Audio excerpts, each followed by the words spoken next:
Hey everyone, welcome back to our channel. Today we're going to narrate a short story about 2022 top movie, Avatar: The Way of Water. I'm really excited to share this with you, so make sure to watch until the end for all the details. But before we get started, if you're new here, be sure to hit that subscribe button and turn on the notification bell so you never miss an upload. And if you enjoyed today's video, don't forget to give it a thumbs up and leave a comment down below to let us know your thoughts. Alright, let's get started. The movie opens with Jake Sully narrating his simple and contented life as chief of the Amaticaya clan and raising a family with his wife Neytiri, which includes his sons Neteyam and Loak, and his daughter Tuk, his adopted daughter Kiri. She was born from Grace Augustine's unconscious Na'vi avatar and a human boy named Spider, the offspring of Miles Quaritch, who was born on Pandora but was unable to be brought to Earth in cryostate.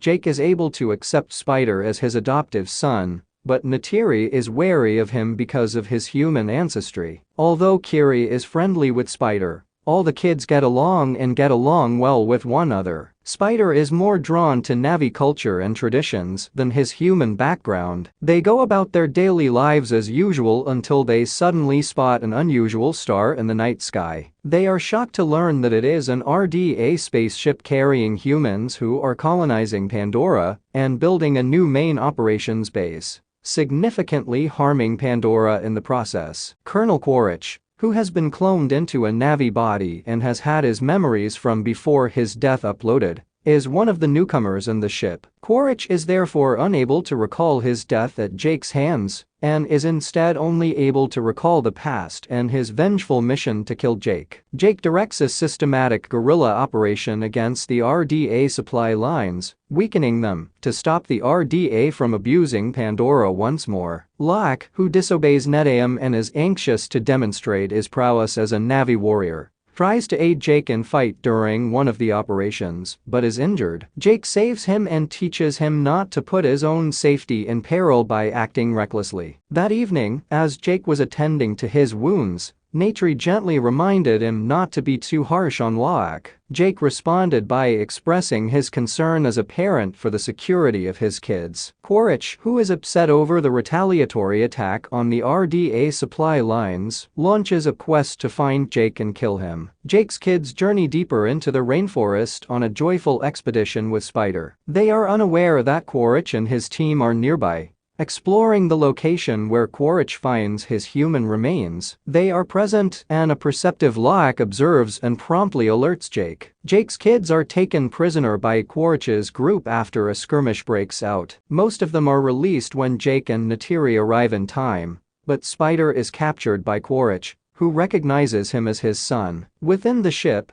the RDA tries to force Spider to provide information about Jake, but he resists. Quaritch shifts tactics and addresses Spider as his son, while also providing more information about the Na'vi in exchange for Spider's freedom on his side. Quaritch learns about Na'vi culture via Spider, despite his resistance and ignorance of his true purpose. Additionally, Jake persuades Neytiri and his family to leave the Amaticaya clan and flee to the eastern seaboard of Metkayina, a coral reef island whose clan and way of life are tailored to Pandora's aquatic habitat in order to protect their safety from the threat that Spider's knowledge of their whereabouts poses, as well as to prevent another catastrophe. The clan chief Tonawari and his wife Ronal welcome them, but at first have their doubts. When Jake clarifies their predicament, they are permitted to remain and are provided with shelter. The family learns the customs of the reef people and gains their respect. While Loak befriends Tsaraya,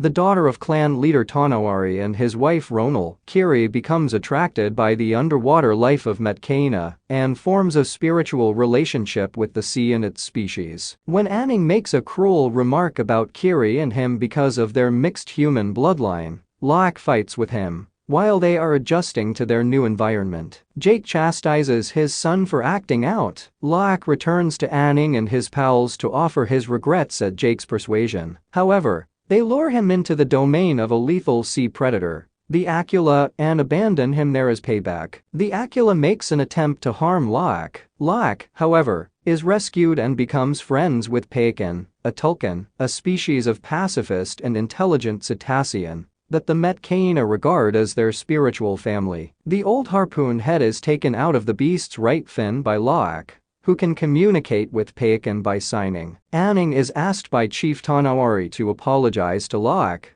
after the latter learns of Anning's deception of the latter upon his return to Metkayina. Loak accepts responsibility, though, and makes friends with Anning in the process. Also mentioned is the fact that Payakan is an outcast of his species, but Quaritch is able to locate them to the Reef People's home archipelago. He commandeers a whaling ship that is pursuing Tulkans in order to collect their brain enzymes for the production of anti-aging medications, bringing Spider along. When the local tribes refuse to answer his severe questions about Jake's whereabouts, Quaritch instructs the whaling crew to murder the Tulkans willfully in an effort to draw Jake out. Following him are his siblings Tsaraya and Anning. When the Metkayina learn of the Tulkan massacres, Loak leaves to notify Payakan. Loak, Kiri, and Tuk being held captive by Quaritch, while Payakan is being pursued by whalers. Jake, Neytiri, and the Metkayina go to face the humans because they fear for the safety of their offspring. When Payakan perceives that his soul brother is in danger, he strikes the whalers, starting a conflict that results in the deaths of the majority of the crew and seriously damages the ship, forcing it to sink. Quaritch compels Jake to surrender. After saving Loak and Spider, Neteyam is fatally shot. When Kiri is taken prisoner,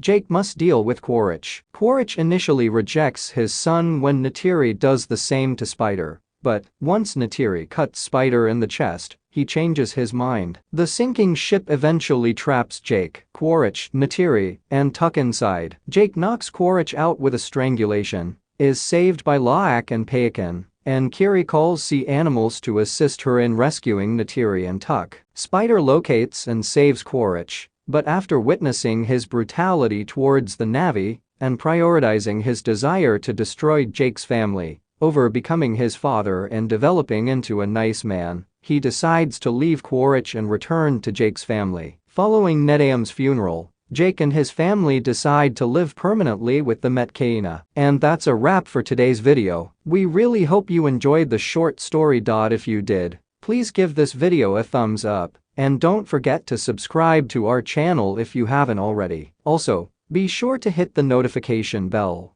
so you never miss an upload. If you have any questions or comments about today's video, feel free to leave them down below, and we'll do best to respond to each and every one. Thanks so much for watching, and we'll see you in the next one.